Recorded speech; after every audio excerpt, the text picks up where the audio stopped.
ನನ್ನ ಜಮೀನು ವಿಷಯದಲ್ಲಿ ತೊಂದರೆ ಆಗಿದೆ. ಕಚೇರಿಗೆ ಅಲೆಯೋದು ಹೇಗೆ? ಕಾನೂನು ಬಗ್ಗೆ ನನಗೆ ಏನೂ ತಿಳಿಯಲ್ಲ. ಚಿಂತಿಸಬೇಡಿ, ಕಾನೂನು ಇರೋದೇ ನಮ್ಮವರ ರಕ್ಷಣೆಗಾಗಿ. ಅದರ ಅರಿವು ಇದ್ರೆ ಎಲ್ಲ ಸಮಸ್ಯೆಗೆ ಪರಿಹಾರ ಸಿಗುತ್ತೆ. ಹೌದು, ಕಾನೂನಿನ ಅರಿವೇ ಜೀವನದ ಗುರುವು. ನಿಮ್ಮ ಎಲ್ಲಾ ಕಾನೂನು ಪ್ರಶ್ನೆಗಳಿಗೆ ಉತ್ತರ ನೀಡಲು ಜನಧ್ವನಿ 90.8 FM ತರ್ತಿದೆ ವಿಶೇಷ ಕಾರ್ಯಕ್ರಮ ಕಾನೂನು ಸಲಹೆ. ಭೂಮಿ ತಕರಾರು, ಕೌಟುಂಬಿಕ ಸಮಸ್ಯೆ ಅಥವಾ ಸರಕಾರಿ ಸೌಲಭ್ಯಗಳ ಮಾಹಿತಿ ಎಲ್ಲವನ್ನೂ ಸರಳವಾಗಿ ತಿಳಿಯಿರಿ. ತಪ್ಪದೇ ಕೇಳಿ ಕಾನೂನು ಸಲಹೆ.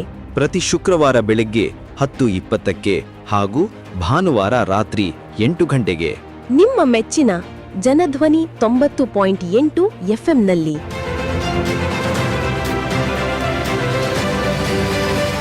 ಎಲ್ಲರಿಗೂ ಶುಭೋದಯ. ಮತ್ತೊಮ್ಮೆ ತಮಗೆಲ್ಲರಿಗೂ ಕಾನೂನು ಅರಿವು ಕಾರ್ಯಕ್ರಮಕ್ಕೆ ಸ್ವಾಗತ. ಎಂದಿನಂತೆ ನಾನು ನಿಮ್ಮ ಮನೆಯ ಮಗಳು ಐಶ್ವರ್ಯ ಮಾನೆಗಾರ್.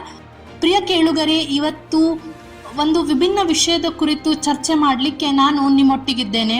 ಅದುವೇ ಕ್ರೈಮ್ ಮತ್ತು ಸಾರ್ವಜನಿಕ ಜೀವನ, ನಾವು ಪಬ್ಲಿಕ್ ಲೈಫ್ ಅಂತ ಏನು ಹೇಳ್ತೀವಿ, ಇದರ ಕುರಿತು ನಾನಿವತ್ತು ಮಾತನಾಡಲಿಕ್ಕೆ ನಿಮ್ಮೊಟ್ಟಿಗಿದ್ದೇನೆ.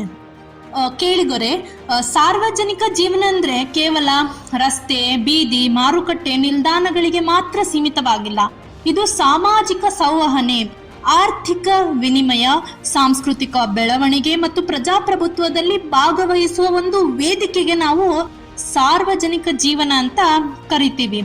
ಈ ಸಾಮಾಜಿಕ ವಲಯದ ಆರೋಗ್ಯವೇ ಒಂದು ಸಮಾಜದ ಆರೋಗ್ಯದ ಸೂಚಕ. ಆದ್ರೆ ನಾವು ಕ್ರೈಮ್ ಅಂತ ಏನ್ ಹೇಳ್ತೀವಿ, ಅದು ಒಂಥರ ನಮ್ಮ ಸಮಾಜದ ಮೇಲೆ ಆಗುವಂತಹ ಒಂದು ಕತ್ತಲೆಯ ನೆರಳು.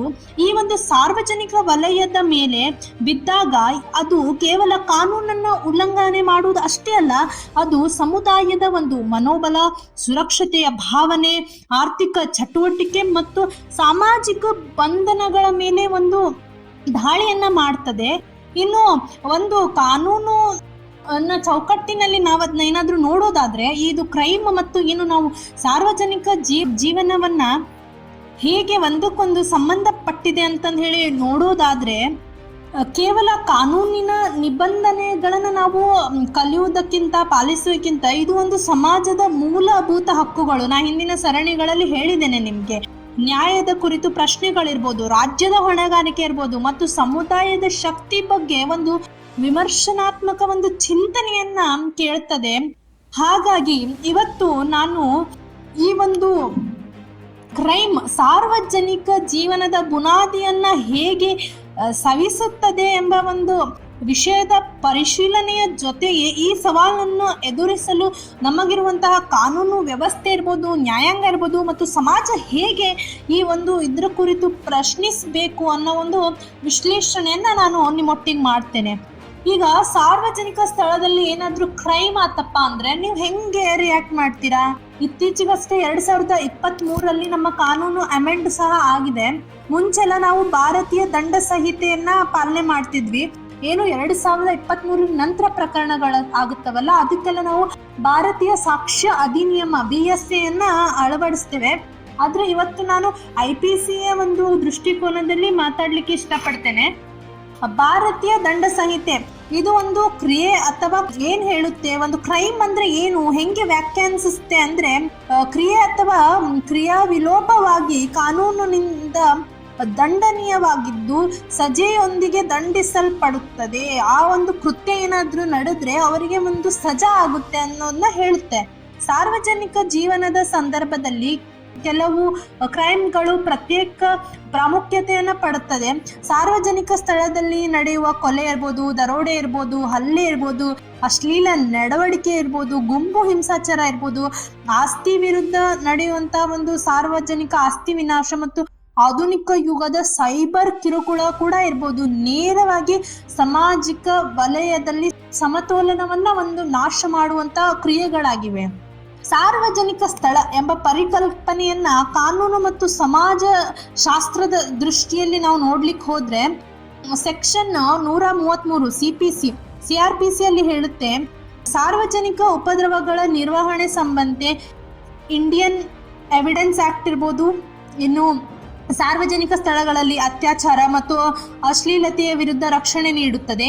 ಸಾಮಾಜಿಕ ದೃಷ್ಟಿಯಿಂದ ಸಾರ್ವಜನಿಕ ಸ್ಥಳವು ಎಲ್ಲಾ ವರ್ಗ, ಜಾತಿ, ಧರ್ಮ ಜನರ ಸ್ವತಂತ್ರಕ್ಕಾಗಿ ಸಂಚರಿಸುವ, ಸಂವಹನ ನಡೆಸುವ ಮತ್ತು ತಮ್ಮ ಗುರುತನ್ನು ವ್ಯಕ್ತಪಡಿಸುವ ಪ್ರದೇಶವನ್ನ ನಾವು ಸಾರ್ವಜನಿಕ ಸ್ಥಳ ಅಂತ ಹೇಳ್ತೇವೆ. ಇದು ಪ್ರಜಾಪ್ರಭುತ್ವತೆಯ ಹೃದಯ ಮತ್ತು ಸಾರ್ವಜನಿಕ ಸ್ಥಳದಲ್ಲಿ ನಡೆಯುವ ಕ್ರೈಮ್ಗಳನ್ನ, ಈ ಸ್ವಾತಂತ್ರ್ಯವನ್ನ ಮೊಟಕುಗೊಳಿಸುತ್ತದೆ. ಅದರ ವಿಶೇಷತೆ ಏನಂದ್ರೆ, ಇದು ನಿರ್ದಿಷ್ಟ ಬಲಿಯ ಮೇಲೆ ಮಾತ್ರವಲ್ಲ, ಆ ಸ್ಥಳವನ್ನು ಬಳಸುವ ಸಮುದಾಯ, ಸಂಗತ, ಭಯ, ಅನಿಶ್ಚಿತೆ ಮತ್ತು ಅಪನಂಬಿಕೆಯ ಮೇಲೆ ಪರಿಣಾಮ ಬೀರುತ್ತದೆ ಮತ್ತು ಭಯದ ಸಂಸ್ಕೃತಿಯನ್ನ ಸೃಷ್ಟಿಸುತ್ತದೆ. ಇಲ್ಲಿ ಜನರು ತಮ್ಮ ಹಕ್ಕುಗಳನ್ನು ಅನುಭವಿಸುವ ಬದಲು ಅಪಾಯದ ಲೆಕ್ಕಾಚಾರವನ್ನ ಮಾಡಲು ಆರಂಭ ಮಾಡ್ತಾರೆ. ಇನ್ನು ಇದು ಒಂದು ಕ್ರೈಮ್ ನಡೆದಿದೆ ಅಂದ್ರೆ ಜೀವನದ ಮೇಲೆ ಹೇಗೆ ಪರಿಣಾಮ ಬೀಳ್ತದೆ. ಈಗ ಒಂದು ಕ್ರೈಮ್ ಆಗ್ಬೇಕಂದ್ರೆ ಪ್ರಥಮ ಮತ್ತು ಅತಿ ಗಂಭೀರ ಪರಿಣಾಮವೇನೆಂದರೆ ಸಾರ್ವಜನಿಕ ಸುರಕ್ಷತೆ ಮತ್ತು ಸ್ವಾತಂತ್ರ್ಯದ ಸೀಮಿತ. ಒಂದು ಪ್ರದೇಶದಲ್ಲಿ ದರೋಡೆ ಅಥವಾ ಏನೋ ಹಲ್ಲೆ ಏನಾದ್ರೂ ಆಯ್ತಪ್ಪ ಅಂದ್ರೆ ಆ ಪ್ರದೇಶದ ಬಗ್ಗೆ ಜನರ ಮನಸ್ಸಿನಲ್ಲಿ ದೀರ್ಘಕಾಲದಲ್ಲಿ ಭಯ ಉಂಟಾಗುತ್ತದೆ. ಇದರ ಪರಿಣಾಮವಾಗಿ ಮಹಿಳೆಯರು, ಬಾಲಕಿಯರು, ಹಿರಿಯರು, ನಾಗರಿಕರು ಮತ್ತು ಅಲ್ಪಸಂಖ್ಯಾತ ಸಮುದಾಯಗಳು ತಮ್ಮ ಚಲನವಲನಗಳನ್ನು ತೀವ್ರವಾಗಿ ನಿರ್ಬಂಧನಗೊಳಿಸ್ತವೆ. ಆ ರಾತ್ರಿ ಸಮಯದಲ್ಲಿ ಚಲನೆ ಕಡಿಮೆ ಆಗ್ತದೆ. ಸಾರ್ವಜನಿಕ ಸಾರಿಗೆ ಸೇವೆಗಳು, ಹೀಗೆ ಆಟೋ, ಮೆಟ್ರೋ ಇರ್ಬೋದು, ಬೆಳಕು ಕುಂಠಿತವಾಗ್ತದೆ. ಸ್ವಾತಂತ್ರ್ಯದ ಹಕ್ಕು ಆರ್ಟಿಕಲ್ 19 ಏನಿದೆ ಕಾಗದದ ಮೇಲೆ ಮಾತ್ರ ಉಳಿದ್ಬಿಡುತ್ತೆ. ಇನ್ನು ಜೀವನದ ಹಕ್ಕು ಆರ್ಟಿಕಲ್ 21 ನಾವೇನ್ ಹೇಳ್ತೀವಿ ಅಲ್ಲಿ ಅಂತರ್ಗತವಾಗಿರೋ ಗೌರವಯುತ ಜೀವನದ ಹಕ್ಕು ಧಕ್ಕೆಗೊಳಗಾಗುತ್ತದೆ.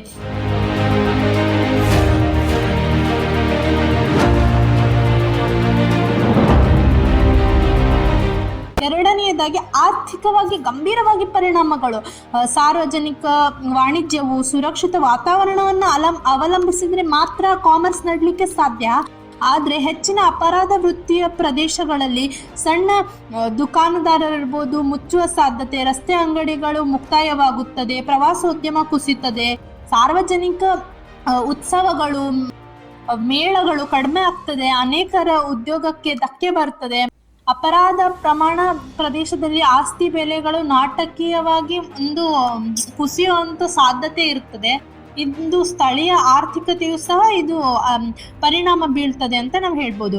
ಮೂರನೆಯದಾಗಿ ಯಾವ ರೀತಿ ಅಂದ್ರೆ ಒಂದು ಸಮುದಾಯ ಜೀವನವನ್ನು ದುರ್ಬಲಗೊಳಿಸುತ್ತದೆ. ಹೇಗೆ ದುರ್ಬಲಗೊಳಿಸ್ತದೆ ಅಂತ ನೋಡ್ಲಿಕ್ಕೆ ಹೋದ್ರೆ ಭಯ ಮತ್ತು ಅಪನಂಬಿಕೆ ಅನ್ನು ಸೃಷ್ಟಿ ಮಾಡ್ತದೆ. ಸಮುದಾಯದ ಒಗ್ಗಟ್ಟು ಮುರಿಯುತ್ತದೆ. ನೆರೆಹೊರೆಯವರ ನಡುವೆ ಸಂಶಯ ಬೆಳುತ್ತದೆ. ಸಾರ್ವಜನಿಕ ಹಬ್ಬಗಳು, ಸಾಂಸ್ಕೃತಿಕ ಕಾರ್ಯಕ್ರಮಗಳು, ಸಮುದಾಯ ಸಭೆಗಳು ಕ್ಷೀಣಿಸುತ್ತದೆ. ಸಮಾಜದ ವಲಯದಲ್ಲಿ ಸಂವಹನ, ಏನು ಪರಸ್ಪರ ಮಾತಾಡ್ತಾರಲ್ಲ ಅದು ಕಡಿಮೆ ಆಗ್ತದೆ. ಸಮಾಜದ ವಿವಿಧ ಗುಂಪುಗಳ ನಡುವಿನ ಒಡನಾಟ, ಅವರ ಒಂದು ಅಪರಿಚಯ ಮತ್ತು ಉದ್ವಿಗ್ನತೆ ಹೆಚ್ಚಾಗ್ತದೆ ಅಂತ ಹೇಳ್ಬೋದು.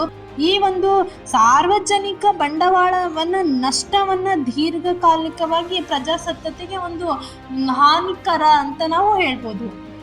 ಮತ್ತು ಇಷ್ಟೆಲ್ಲ ಘಟನೆಗಳ ಸಂಭವಿಸಿದ ಮೇಲೆ ಕಾನೂನಿನ ಪ್ರಕ್ರಿಯೆಯಲ್ಲಿ ಮತ್ತು ನ್ಯಾಯ ವ್ಯವಸ್ಥೆಯಲ್ಲಿ ಹೇಗೆ ನಾವು ಇದನ್ನ ತಡೆಗಟ್ಟಬಹುದು ಅಂತ ನೋಡ್ಲಿಕ್ಕೆ ಹೋದ್ರೆ, ಇವಾಗ ಒಂದು ಕ್ರೈಮ್ ನಡೆಯುತ್ತೆ ಅಂದ್ರೆ ಸಾರ್ವಜನಿಕ ಜೀವನವನ್ನು ರಕ್ಷಿಸುವುದು ಕಾನೂನಿನ ವ್ಯವಸ್ಥೆಯ ಒಂದು ಮೂಲ ಹೊಣೆ ಅಂತ ನಾವು ಹೇಳ್ಬೋದು.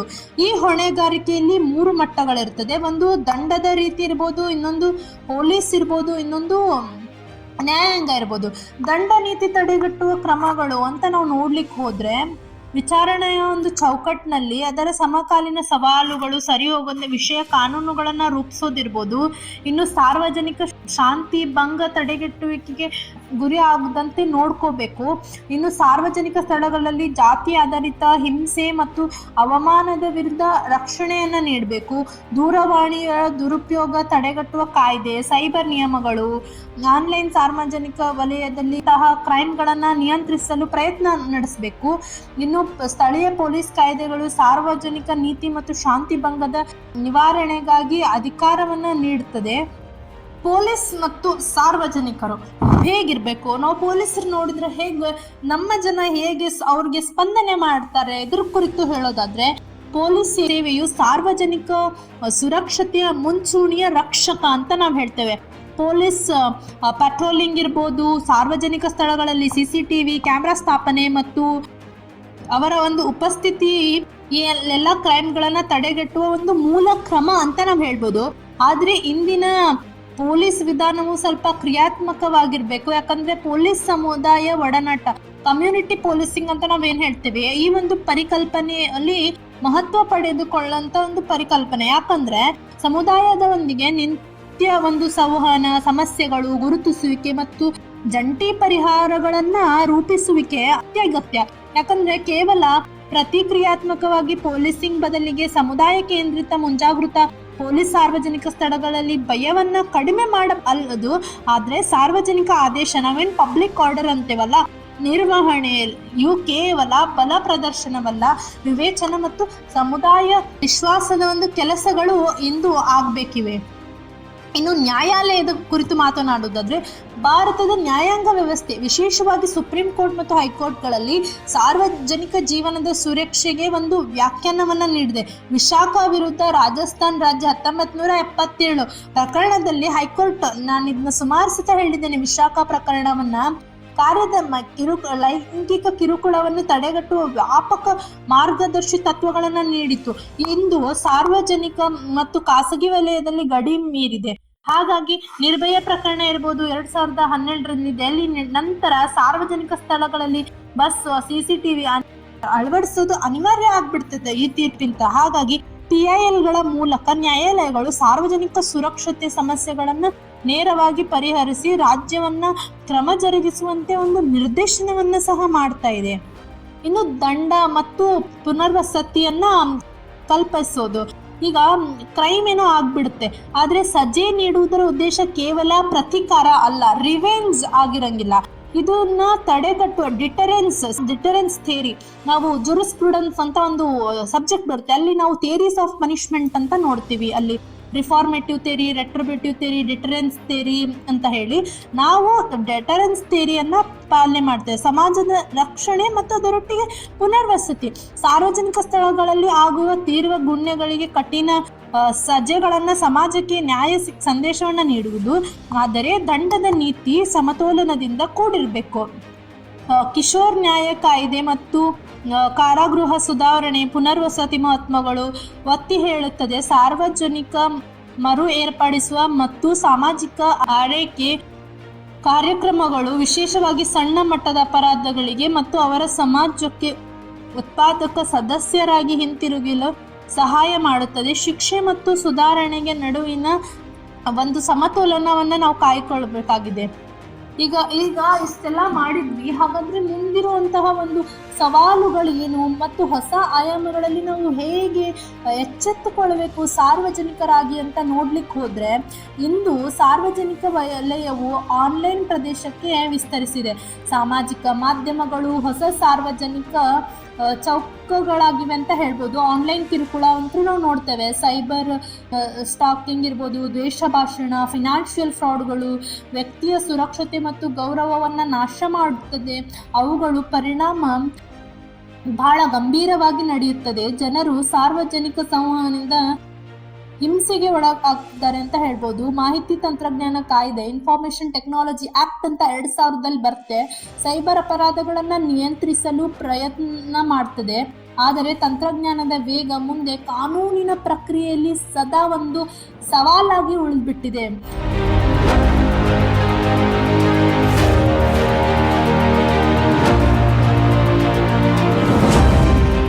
ಸಾರ್ವಜನಿಕ ಜೀವನ ಆಮೇಲೆ ಹೇಗೆ ಒಂದು ಪರಿಣಾಮ ಬೀಳುತ್ತೆ ನೋಡೋದಾದ್ರೆ, ಪರಿಸರ ಮಾಲಿನ್ಯ ಇರ್ಬೋದು, ಆಹಾರದಲ್ಲಿ ಕೃತಕತೆ, ಔಷಧಿ ಮೋಸ, ಮಾರ್ಪಡಿಸುವ ಬೀಜಗಳ ಮಾರಾಟ, ಇದು ಒಂದು ಅಪರಾಧಗಳ ಒಂದಿಷ್ಟು ಉದಾಹರಣೆ. ಇವುಗಳು ನಿರ್ದಿಷ್ಟ ವ್ಯಕ್ತಿಯನ್ನ ಗುರಿಯಾಗಿಡುವುದಲ್ಲ, ಆದರೆ ಸಮಗ್ರ ಸಾರ್ವಜನಿಕ ಆರೋಗ್ಯ ಮತ್ತು ಕಲ್ಯಾಣದ ಮೇಲೆ ದಾಳಿ ಮಾಡ್ತದೆ.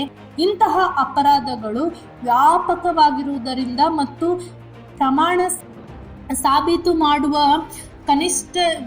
ಕಷ್ಟವಿರುವುದರಿಂದ ಇವುಗಳ ವಿರುದ್ಧ ಕ್ರಮ ಜರುಗಿಸುವ ಸಲುವಾಗಿ ಈ ನಮ್ಮ ನ್ಯಾಯಾಂಗ ವ್ಯವಸ್ಥೆಯಲ್ಲಿ ಏನಿದೆಪ್ಪ ಅಂದ್ರೆ ನಾವು PIL ನ ಹಾಕ್ಬೋದು, ಪಬ್ಲಿಕ್ ಇಂಟ್ರೆಸ್ಟ್ ಲಿಟಿಗೇಷನ್ ಅಂತ ನಾವು ಹೇಳ್ತೇವೆ. ಹೆಸರೇ ಸೂಚಿಸುವ ಹಾಗೆ ಸಾರ್ವಜನಿಕರಿಗೆ ಏನಾದ್ರೂ ದೊಡ್ಡ ಪ್ರಮಾಣದಲ್ಲಿ ಅಪಾಯವನ್ನ ಉಂಟು ಮಾಡುವಂತ ಯಾವ್ದಾದ್ರು ಇದ್ರೆ ನಾವು ಈ ಒಂದು PILಗಳನ್ನ ಹಾಕುವುದರ ಮುಖಾಂತರ ನಮಗೆ ಸರಿಯಾದ ನ್ಯಾಯವನ್ನ ನಾವು ಒದಗಿಸಿ ಕೊಡ್ಬೋದು ಅಂತಂದು ಹೇಳಿ ನಾವು ಹೇಳ್ಬೋದು. ಇನ್ನು ಭಯೋತ್ಪಾದನೆ ಮತ್ತು ಭಯೋತ್ಪಾದನೆಯ ಉದ್ದೇಶ ಸಾರ್ವಜನಿಕ ಸ್ಥಳಗಳಲ್ಲಿ ಭಯ ಮತ್ತು ಒಂದು ಹಿಂಸಾಚಾರವನ್ನ ಸೃಷ್ಟಿ ಮಾಡುವುದು. ರೈಲು ನಿಲ್ದಾಣಗಳಿರ್ಬೋದು, ದೇವಾಲಯ ಇರ್ಬೋದು, ಮಾರುಕಟ್ಟೆ ಇರ್ಬೋದು, ಹಬ್ಬ ಮತ್ತು ಅನೇಕ ಜಾಥಾಗಳಿರ್ಬೋದು. ನಾವು ಇತ್ತೀಚೆಗಷ್ಟೇ ದೆಹಲಿಯಲ್ಲಿ ನಡೆದಂತ ಒಂದು ಬಾಂಬ್ ಸ್ಫೋಟವನ್ನ ನೋಡಿದ್ವಿ. ಕೆಂಪು ಕೋಟೆ ಬಳಿ ಏನಾಯ್ತು ಅಂತ ಹೇಳಿ. ಇದು ಸಾರ್ವಜನಿಕ ಹೃದಯಕ್ಕೆ ನೇರ ದಾಳಿ ಅಂತ ನಾವು ಹೇಳ್ಬೋದು. ಯಾಕಂದ್ರೆ ಭಯೋತ್ಪಾದನಾ ನಿಯಂತ್ರಣ ಕಾಯ್ದೆ ಇದೆ, ಇಂತಹ ಕೃತ್ಯಗಳಿಗೆ ಕಠಿಣ ಕ್ರಮ ಜರುಗಿಸುವ ಅಧಿಕಾರ ನೀಡುತ್ತದೆ. ಆದ್ರೆ ಭಯೋತ್ಪಾದನೆ ವಿರುದ್ಧ ಹೋರಾಟವು ರಾಷ್ಟ್ರೀಯ ಸುರಕ್ಷತಾ ಕ್ರಮಗಳಿಗೆ ಸೀಮಿತವಾಗಬಾರ್ದು. ಸಾರ್ವಜನಿಕ ಜಾಗೃತಿ, ಸಮುದಾಯ ಸಹಕಾರ ಮತ್ತು ಬಹುಸಂಸ್ಕೃತಿವಾದ ಬಲವರ್ಧನೆ ಸಹ ಸಮಾನವಾಗಿ ಮುಖ್ಯ ಅಂತಂದು ಹೇಳಿ ನಾವು ಹೇಳ್ಬೋದು. ಇನ್ನು ಕಾನೂನು ಮತ್ತು ಪೊಲೀಸ್ ಮಾತ್ರ ಸಮಸ್ಯೆಗೆ ಪರಿಹಾರವಲ್ಲ, ಒಂದು ಸುರಕ್ಷಿತ ಸಾರ್ವಜನಿಕ ವಲಯ ನಿರ್ಮಾಣಕ್ಕೆ ಸಮಗ್ರ ವಿಧಾನ ಅಗತ್ಯ ಬೇಕು. ಕೇವಲ ಪೊಲೀಸ್ ಇದ್ದಾರೆ, ನ್ಯಾಯಾಂಗ ವ್ಯವಸ್ಥೆ ಇದೆ ಅಂದ್ರೆ ನಮ್ಮ ಪಾತ್ರ ಏನು ಎಂಬ ಒಂದು ಪ್ರಶ್ನೆ ಮೂಡುತ್ತೆ. ಸಮುದಾಯ ಆಧಾರಿತ ಈ ಒಂದು ಕ್ರೈಮ್ಗಳನ್ನ ತಡೆಗಟ್ಟಬೇಕಂದ್ರೆ ಸಮುದಾಯವೇ ಅತ್ಯುತ್ತಮ ರಕ್ಷಕ. ಸ್ಥಳೀಯ ನಿಗಾ ವಹಿಸಿಕೆ, ನಮ್ಮ ನೇಬರ್ ಸುತ್ತಮುತ್ತ ಏನಾಗ್ತದೆ ಅನ್ನೋದ್ರ ಬಗ್ಗೆ ನಮ್ಗೊಂದು ಸ್ವಲ್ಪ ಕಾಳಜಿ ಇರಬೇಕು. ಕಾರ್ಯಕ್ರಮಗಳು, ಗೃಹ ನಗರ ಸುರಕ್ಷಾ ಸಮಿತಿಗಳು ಮತ್ತು ನಾಗರಿಕ ಪೊಲೀಸ್ ಒಡನಾಟ ವೇದಿಕೆಗಳು ಪರಿಣಾಮಕಾರಿ ಸಾಧನವಾಗಬಲ್ಲದು. ಸಮುದಾಯವು ತನ್ನ ಸುತ್ತಮುತ್ತಲಿನ ಇರುವಂತಹ ಒಂದು ಪರಿಸರವನ್ನ ಚೆನ್ನಾಗಿ ತಿಳಿಯುತ್ತಿದ್ದರೆ ಮತ್ತು ಚಟುವಟಿಕೆಗಳು ವೇಗವಾಗಿ ನಾವು ಗುರುತಿಸಬಹುದು. ಅಂತ ಏನಾದ್ರೂ ಅಪಕೃತ್ಯಗಳು ನಡೀತಿದೆ ಅಂದ್ರೆ ಸಾಮೂಹಿಕ ಜವಾಬ್ದಾರಿಯ ಭಾವನೆಯನ್ನ ಬೆಳೆಸುವುದು ಇವತ್ತು ಅತಿ ಅಗತ್ಯ ಅಂತಂದು ಹೇಳ್ಬೋದು. ಇಂದು ಸಾರ್ವಜನಿಕ ವಲಯವನ್ನ ನಾವು ನೋಡೋದಾದ್ರೆ ಆನ್ಲೈನ್ ಪ್ರದೇಶಕ್ಕೆ ವಿಸ್ತರಿಸಿ ಸಾಮಾಜಿಕ ಮಾಧ್ಯಮಗಳು ಹೊಸ ಸಾರ್ವಜನಿಕ ಒಂದು ವಿಭಿನ್ನ ರೀತಿಯ ಒಂದು ಚಿತ್ರಣವನ್ನ ಇವತ್ತು ನಮ್ಮ ಎದುರಿಗೆ ತೆರೆದಿಟ್ಟಿದೆ. ಹಾಗಾಗಿ ಅಂತಿಮವಾಗಿ ಹೇಳೋದಾದ್ರೆ ಈ ಒಂದು ಏನು ಕ್ರೈಮ್ ಮತ್ತೆ ಈ ಒಂದು ಪಬ್ಲಿಕ್ ಲೈಫ್ ಅನ್ನೋದು ಏನಿದೆ ನಡುವಿನ ಸಂಬಂಧವನ್ನ ಬಹುಮುಖಗಳಲ್ಲಿ ನಾವು ನೋಡ್ಬೋದು.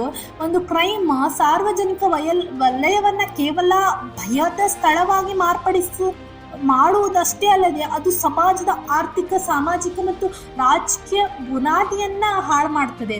ಈ ಸವಾಲನ್ನು ಎದುರಿಸಲು ಒಂದು ಸಮಗ್ರ ವಿಧಾನ ಬಹಳ ಅಗತ್ಯ. ಯಾಕಂದ್ರೆ ಕಠಿಣ ಆದ್ರೆ ನ್ಯಾಯಯುತ ಕಾನೂನುಗಳು, ಸಮುದಾಯ ಕೇಂದ್ರಿತ ಮತ್ತು ಮಾನವೀಯ ಪೊಲೀಸಿಂಗ್ ಇರ್ಬೋದು, ಸಕ್ರಿಯ ಮತ್ತು ಪ್ರಗತಿಪರ ನ್ಯಾಯಾಂಗ ಮತ್ತು ಜವಾಬ್ದಾರಿಯುತ ನಾಗರಿಕ ಸಮಾಜ, ಈ 4 ಕಂಬಗಳ ಮೇಲೆ ಸುರಕ್ಷಿತ ಸಾಮಾಜಿಕ ವಲಯ ನಿಲ್ಲಬೇಕಾಗಿದೆ. ಹಾಗಾಗಿ ಸಾರ್ವಜನಿಕರಾಗಿ ನಮ್ಮ ಹೊಣೆಗಾರಿಕೆ ದ್ವಿಗುಣಗೊಳ್ಳಬೇಕು. ಸಾರ್ವಜನಿಕ ಜೀವನದ ರಕ್ಷಣೆ ಬಗ್ಗೆ ಕಾನೂನು ಚೌಕಟ್ಟನ್ನು ನಾವು ಕಲಿಯುವುದಷ್ಟೇ ಅಲ್ಲ, ಅದರ ದೋಷಗಳನ್ನ ವಿಮರ್ಶಿಸಿ ಸುಧಾರಣೆಗಳನ್ನ ಸೂಚಿಸುವ ಭೌತಿಕ ಸಾಮರ್ಥ್ಯವನ್ನ ಇವತ್ತು ನಾವೆಲ್ಲರೂ ಬಳಸಿಕೊಳ್ಬೇಕಾಗಿದೆ. ಹಾಗಾಗಿ ಜನಧ್ವನಿ ರೇಡಿಯೋದವರು ಈ ಒಂದು ಕಾನೂನು ಅರಿವು ಕಾರ್ಯಕ್ರಮದ ಮುಖಾಂತರ ನಿಮ್ಮನ್ನೆಲ್ಲರನ್ನು ಬಡದೆಬ್ಬಿಸ್ತಿದ್ದಾರೆ. ನಾವು ಹೇಗೆ ಭೌತಿಕ ಸಾಮರ್ಥ್ಯವನ್ನ ಹೇಗೆ ಹೆಚ್ಚು ಮಾಡ್ಕೊಳ್ಬೇಕು ಅಂತ ಹೇಳ್ತಿದ್ದಾರೆ. ಸಾರ್ವಜನಿಕ ವಲಯವು ಸಕ್ರಿಯ, ಸುರಕ್ಷಿತ ಮತ್ತು ಸಮೃದ್ಧವಾಗಿರುವುದು ಪ್ರಜಾಸತ್ತಾತ್ಮಕ ಜೀವನಾಳ ಅಂತ ಹೇಳ್ಬೋದು. ಈ ವಲಯವನ್ನ ರಕ್ಷಿಸುವುದು ಕೇವಲ ರಾಜ್ಯದ ಕರ್ತವ್ಯವಷ್ಟೇ ಅಲ್ಲ, ಪ್ರತಿ ನಾಗರಿಕ ಮತ್ತು ವಿಶೇಷವಾಗಿ ಭಾವಿ ನ್ಯಾಯವಾದಿಗಳ ಆಗ್ಬೇಕಂತ ಇರೋ ಎಲ್ಲ ವಿದ್ಯಾರ್ಥಿಗಳ ಹೊಣೆನೂ ಸಹ ಇರುತ್ತದೆ. ಜನರಿಗೆ ಭಯವಿಲ್ಲದೆ ಸಾರ್ವಜನಿಕ ಚೌಕದಲ್ಲಿ ನಡೆಯುವ ಸ್ವಾತಂತ್ರ್ಯವೇ ನಿಜವಾದ ಸ್ವಾತಂತ್ರ್ಯ ಅಂತ ಹೇಳ್ತಾ ನನ್ನ ಒಂದು ಮಾತುಗಳನ್ನು ಮುಗಿಸುತ್ತೇನೆ. ಅವಕಾಶಕ್ಕಾಗಿ ಧನ್ಯವಾದಗಳು.